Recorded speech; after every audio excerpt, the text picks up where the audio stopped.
my friends, Walter here on the Pwalpar channel. Today I thought I'd talk a little bit, especially about in the shop. I've been making a lot of in the shop videos here lately.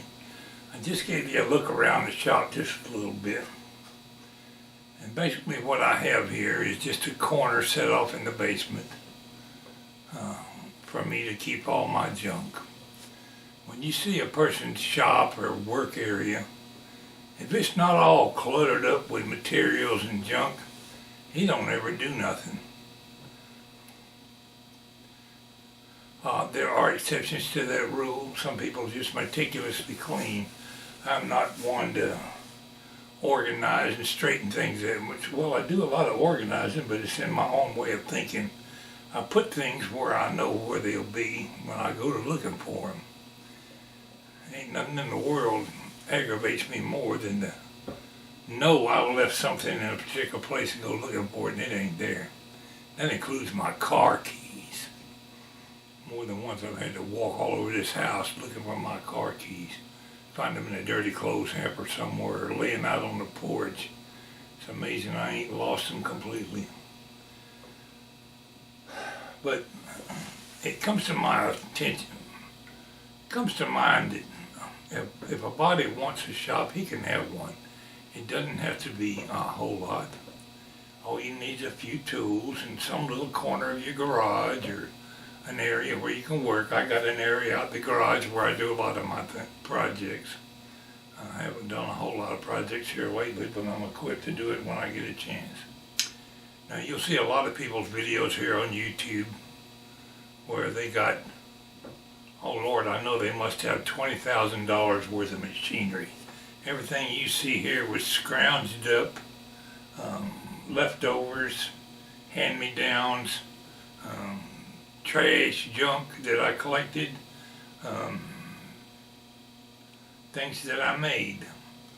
And I'll give you a few examples. But the point I'm trying to make is you don't need a whole lot of big area or tools and equipment to have a shop. Now these people that have the big old electric planers and band saws and skill saws, well, I got a skill saw. I got plenty of hand tools. I've accumulated them over the years, power tools. But you know, it would be lovely to have a whole garage set up with a lathe and a milling machine and cutting torches and welding machines. I got all my junk scattered from here to Hades and back.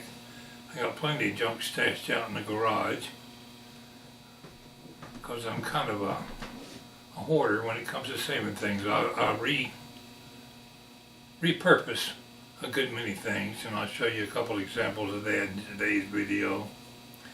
I've been making a lot of videos here lately on my Teleprompter project, and I'm going to continue working on my Teleprompter project, but it's a continuing series that, Lord, I don't know how long it's going to take me to get it done, and I will be continuing to work on it. But each day I've noticed that something else pops up that I need to do or include in my video. We might wind up with 20 or 30 parts to this video, so I'm just going to start calling mine, instead of like Teleprompter Part 8 or whatever, I'm just going to say Teleprompter Update and give my video a title, like if I'm working on some little something that's going to take up most of today's video, that's what the title will be.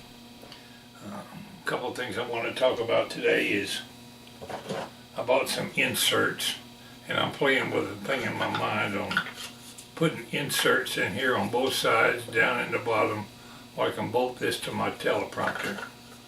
But like I say, one job leads to another one.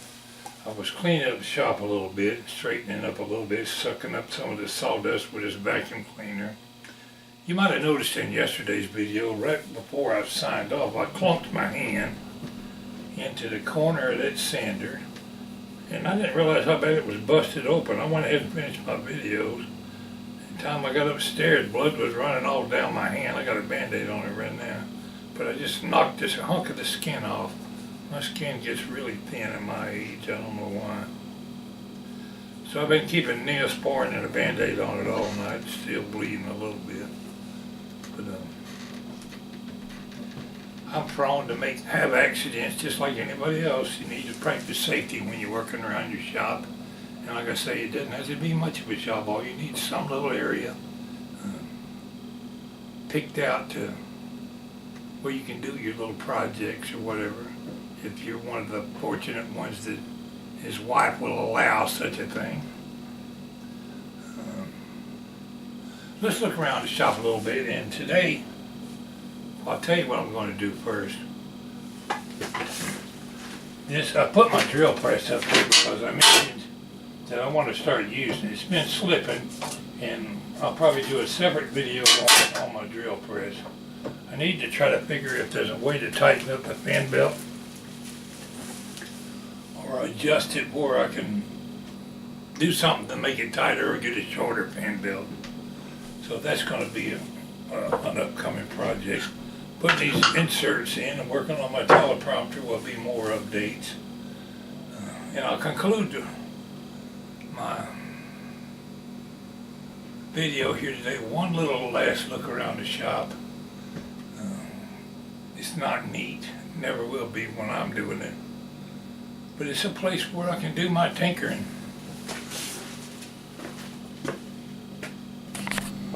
Seat right there is a couch out of a customized van. I didn't have the heart to throw it away, and I use it a lot when I want to sit down and rest down here. It's Naga hide, got a metal frame. Might get rid of it one of these days, but it just got accumulated with my other junk. Back in the corner back there, I got boxes of stuff stashed. I built this house from the ground up. As you may well tell, because I never really finished this basement. Probably never will finish it. Got a couple of boxes of tools down there. Got more tools out in the garage. Over there is my railroad corner. And I accumulate a few of my railroad collectibles. Sometimes I do a video called The Railroad Corner. Here a year or two ago, I made this workbench over here out of a piece of plywood that was, my son had an electric train on it. Piece of nice 5/8 plywood. And I sawed it up and made a workbench. I just had to go buy a few 2x4s. But that was leftover stuff. That little corner table right there was something I designed with leftover lumber from when I built this house. I think I kept blueprints or something on it. I don't remember now, but I repurposed everything. In the corner you'll see a file cabinet. And if you root through that file cabinet, you'll find tools galore. And the red cabinet up there with a lock on it, that just might be my ammunition locker. Got a toolbox cabinet down there. Now that workbench over there, I built it when there was nothing else in this basement. It was all leftover plywood and boards from when I was framing this house in. And there's a lot of projects here that I have not completed. Right now I got a bunch of flowers jammed up there.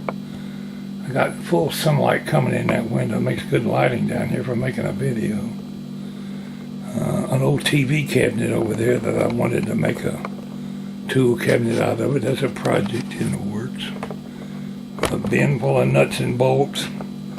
I got tons of stuff shoved up under that workbench. Mostly it's a collecting place for stuff I didn't have a use for, but it's too good to throw away. I can root around there and find me plenty of projects to work on. I just thought I'd give you a quick little look around the shop and conclude with today's video. Conclude this video, and for the rest of the afternoon I'm going to work on my drill press, or at least scheme at working on it.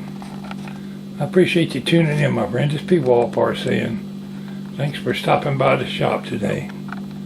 Take care.